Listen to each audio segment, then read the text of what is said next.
Alam niyo boss, sa ibang basa nito, ang pagbasa nila nito ay code 8. Hugis numerong 8 daw ito. Pero bago tayo titingin sa mga marka, pwede natin mahambing sa code sign and symbol. Kailangan titignan natin ng mabuti kung ano talaga yung pattern nakaukit o ano yung puzzle na ginawa nila.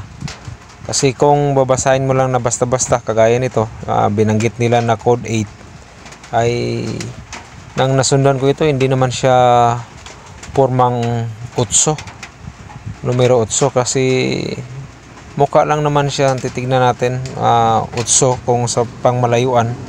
Pero kung titignan mo yung kombinasyon niya, bilog, nasa coding is object, sign marker yan, at sa baba ng perfect na bilog niyan ay nakaukit o tatak siyang letrang D.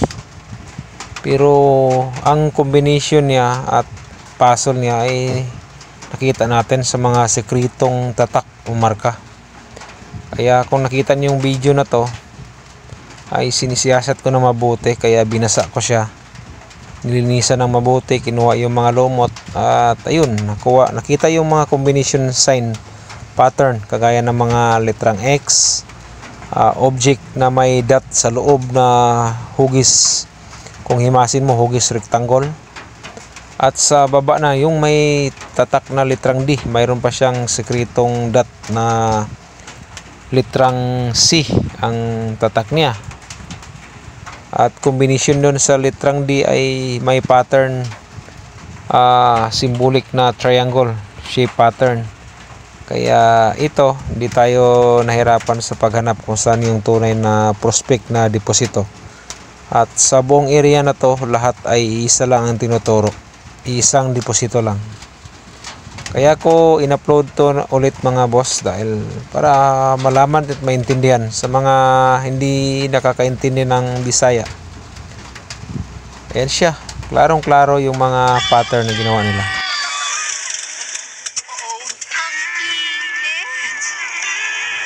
At kung numerong 8 man ito or code 8 na binabanggit, so pwede din naman siya, pwede natin gawing 8 ito.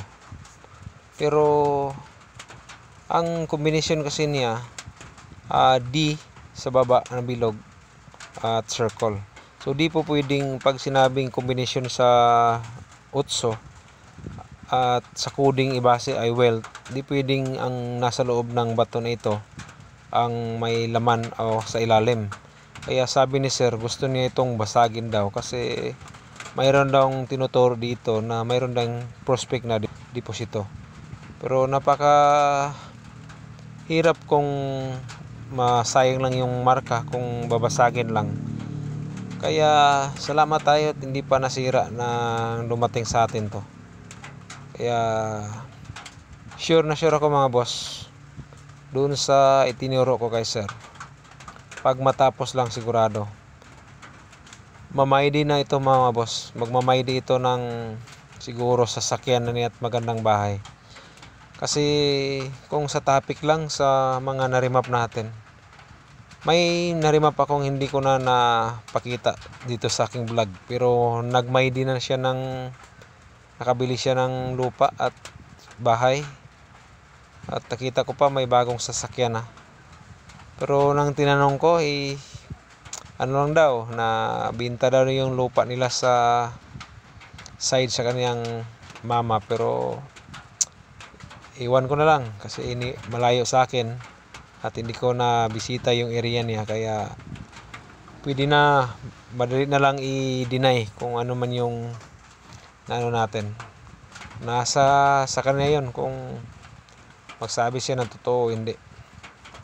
Kaya mahirap na magtiwala mga boss.